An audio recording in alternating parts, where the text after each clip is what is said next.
في الظل ومحدش واخد باله كده في 3 شياطين العالم كله جان وبشر بيخاف منهم.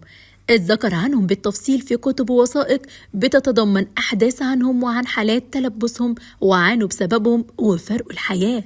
تحديدا في مكتبة الوثائق السرية في الفاتيكان اتقال إنهم أخطر 3 شياطين ومن الصعب الانتصار عليهم.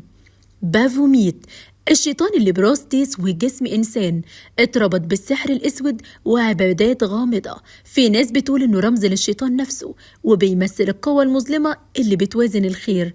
صورة ظهرت في كتب سرية وارتبط اسمه بجماعات بتعمل طقوس مرعبة هدفه السيطرة على البشر وممارسة طقوس غريبة.